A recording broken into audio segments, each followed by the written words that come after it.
kana. Vitu vilivyoko kwenye ulimwengu wa mwili vilifanyika kutoka kwenye vitu vya ulimwengu wa roho, ndio ulimwengu usioonekana. Vitu vya uhalisia vilifanyika kutoka kwenye vitu vinavyoonekana sio halisi, lakini ahadi ilipelekwa kwanza, neno lilipelekwa kwanza, alafu lile neno likaangaliwa, mtu akakaza macho kwenye lile neno, mtu akaliangalia lile neno. Kuendelea kuiangalia ile ahadi ndio inaitwa imani. Unasikia persistence, unapoendelea kuiangalia ile ahadi. Ndio maana Biblia inasema Ibrahimu against hope, wakati ambapo ilikuwa hakuna matumaini, anasema he staggered not, akuyumba, akiendelea kuitazama ile ahadi na kumhesabu Mungu kuwa ni mwaminifu. Kwa hiyo ninapoitazama ile ahadi, ninapoangalia lile neno kwa kupigwa kwake mimi nimepona, mbinguni nahesabiwa nimemwangalia Mungu kuwa mwaminifu, kwa sababu Mungu ni mwaminifu kwenye ahadi zake. Nikiangalia ahadi zake, Mungu anasema huyu amenihesabu kuwa ni mwaminifu. Ibrahimu hakuyumba, mawimbi yalikuwepo, miaka ilikuwepo, vita vilikuwepo, Australia alikuja, mke wake alimsumbua, but the Bible says he staggered not, akiangalia ahadi ya Mungu na kumhesabu Mungu kuwa ni mwaminifu. What is that? Biblia inasema hiyo ndio imani. Ndio maana Ibrahimu akaitwa baba wa imani. Kwa nini? Kwa sababu aliendelea kukaza macho kuangalia ile ahadi ya Mungu kwake. Na mtu ananielewa? So it's not about an age. Age sio issue. Age sio issue. Juzi nimeona Rose Muhando anavalishwa pete akiwa na miaka 59. Tena na askofu kule Kenya. Hello. So age is not an issue. Issue ni kukaza macho. Na mimi nawashangaa sana nyinyi wa watu, sisi watu tuliookoka. Unajua sisi watu tuliookoka, Mungu atusaidie. Ndio maana Yesu alisema, sawa mnaomba, lakini nikija nitaikuta imani. Akisema nitawakuta wanaomba, nitaikuta imani, maana yake utakuwa bado mnaamini nisimamie hiyo ahadi. Hivyo nafahamu sisi watu tuliookoka, moja sababu hatubadilishi dunia, kwa sababu tunamwamini Mungu kwa vile vitu vidogo hata wapagani wanaamini. Naomba niulize swali hapa, rahisi sana. Nani hapa amewahi kumwamini? Nyosha tu mkono. Majina yako yako 32. Hayako 32. Nani hapa amewahi kuomba jini? Nikuulize tu. Nani ambaye kumwambia Mungu naomba meno? Hakuna hata mmoja. Lakini wote mna meno pungufu. Karibu wote, sio wote lakini karibu. Na you see. Mtoto mmoja alitoa ushuhuda, alipelekwa mbinguni, akapelekwa kwenye ghala la mbinguni. Kila kitu kiungo cha mwanadamu kiko kwenye stoo za mbinguni. Malaika wanangojea mtu mmoja aombe, asimame kwenye imani, watumwa walete. Kama Japani wanatengeneza gari na spare, kwa nini Mungu haupa watoto wake bila spare na anajua shetani yuko? Hello? It's just you. Ni wewe tu. Wangapi wanakumbuka miaka fulani, siku kama inaendelea, mtumishi wa Mungu Maboya alikuwa anafuta alama za operation. Anasema wote waliofanya operation waje hapa mbele. Anasema anafuta, wakinyanyua magauni, wakinyanyua mashati, hakuna kisu. Hello? Ni jambo gani na Mungu wetu, mambo yote kwake yawezekana. Sio kwako wewe bado ni wimbo. Ni wimbo tukija reality, tukija halisi. Unajua lazima uwe aggressive. Sio Kiswahili nini? Uwe aggressive. Mungu anapenda watu aggressive. Sasa watu ambao wanasema God unaia ahadi na isimamie. Inyeshe mvua, jua liwake, iwe mchana, iwe usiku, na isimamie ahadi. Utafanyaje? Mimi sijui. Wala sio kazi yangu kujua utafanyaje. Nachojua wewe ni mwaminifu. Na shetani hata niondoa hapa. Shetani atumie mazingira, atumie chochote, hata niondoa hapa. You see, na hao ndio watu Mungu anawapenda. Hao ndio watu Mungu anatembea nao, sio wametishwa tu kidogo hapo na shetani anafanya tu ameanza maisha magumu, mimi nafikiri kufa tu na ugonjwa.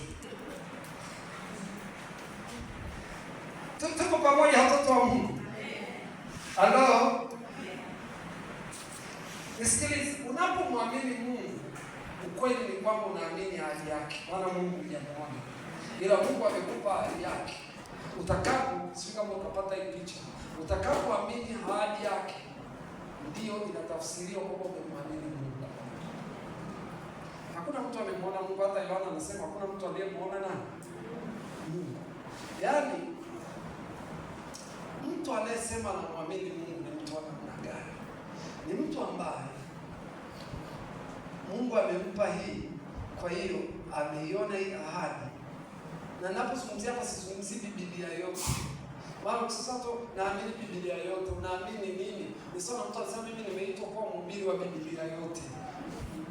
Kila mtu na kitu ameitwa. Biblia yote ni kubwa sana, hata Musa hakuiweza. Sawa. Yaani umesikia? Ukiona mtu ambaye anaitwa anamwamini Mungu kwenye uponyaji, ni mtu ambaye amechukua hiyo ahadi na kuisimamia. So Mungu ni hilo neno.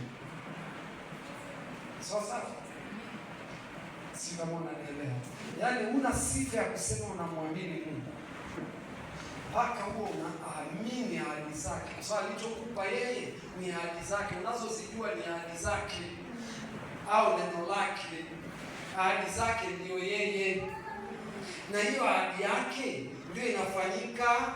Unapoiamini ndio inafanyika unachotaka wewe. Ngoja nikushangaze. Mungu kama Mungu, ukweli ni kwamba hakupi kitu, ila unapoamini ile ahadi ndio inakuwa unachotaka. Yohana 1:14. Naye neno akafanyika mwili. You believe in that word.